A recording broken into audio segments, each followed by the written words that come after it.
சாய் பக்தர்களுக்கு என் அன்பு வணக்கங்கள். ஓம் சாய்ராம். என் அன்பு குழந்தையே, என்னுடைய தலைவிதி மாறாதா? என்னுடைய தலைவிதியானது அப்படியே இருந்து விடுமா? என்னுடைய வாழ்க்கையில் மாற்றங்கள் என்பது வருமா வராதா? இப்படி பல கேள்விகள் ஒவ்வொரு நாளும் ஓடிக்கொண்டே இருக்கிறது.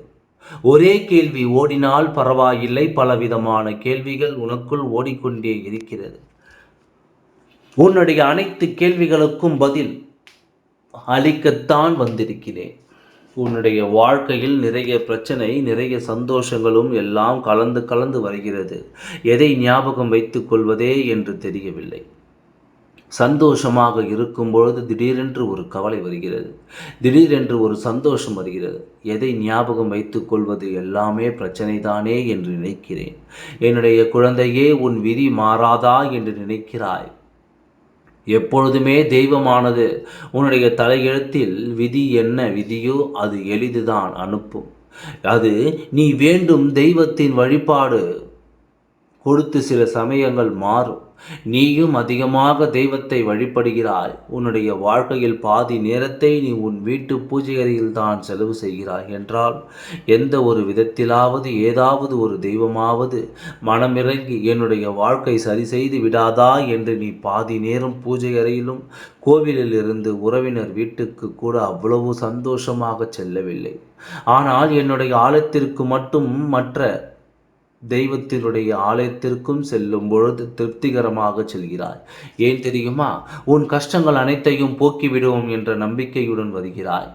வரும்பொழுதே பார்ப்பேன், முகத்தில் கலக்கமும் ஒரு பங்கு இருந்தால் நம்பிக்கை ஒரு பங்கு இருக்கும். எவ்வளவுதான் உனக்கு கஷ்டத்தையும் சந்தோஷத்தையும் மாற்றி மாற்றி கொடுத்தாலும் உன்னுடைய மனது ஏதோ ஒரு நல்ல ஒரு விதி மாறும், நம் தலையெழுத்து ஒரு நிச்சயமாகவே நல்லது நடக்கும் என்ற நம்பிக்கை ஒரு பொழுதும் நான் வீணடிக்க மாட்டேன். நீ என்னை நம்பி நம்பி ஒவ்வொரு நாளும் அழுது கொண்டு தான் இருக்கிறாய். நான் உங்களை நம்புகிறேன், ஆனால் சில சமயம் என்னால் என்ன செய்வது என்று தெரியவில்லை.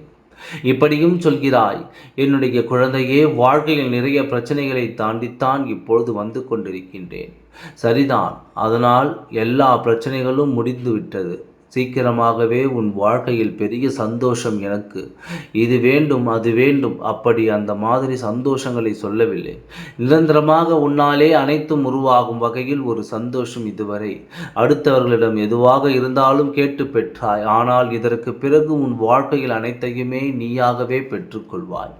எப்பொழுதும் ஒன்று தெரிந்து கொள், அடுத்தவர் மூலமாக ஏதாவது கிடைத்தால் அதை சந்தோஷம் கிடையாது. நாம் எப்படிப்பட்ட விஷயத்தில் கஷ்டப்பட்டாலும் அதன் மூலமாக நமக்கு வரும் வருமானம்தான் நமக்கு சந்தோஷமாக இருக்கும். அது மட்டுமே நமக்கு ஒரு நிலையானதாக இருக்கும். என்னுடைய தங்கத்திற்கு விதி மாறிவிட்டது. உன்னுடைய கையில் நிச்சயமாகவே நான் சேர்க்க வேண்டிய விஷயத்தை சேர்த்து விடுவேன். உன்னுடைய வாழ்க்கையில் உனக்கான ஒரு அங்கீகாரங்கள் கிடைக்கும். நீ எது முயற்சி செய்து கொண்டிருக்கின்றாய் அது விஷயமானது வெற்றி பெற்ற உன் வாழ்க்கையின் திசை மாற்றி மிகப்பெரிய உச்சத்தை நீ அடையப் போகிறாய் என்று கேட்டாயே, அதற்கு பதில் கிடைத்ததா? நம்பிக்கையுடன் காத்திரு, அனைத்தும் உனக்கு சாதகமாகவே அமைத்து தருகிறேன். ஓம் சாய்ராம். நன்றி, வணக்கம்.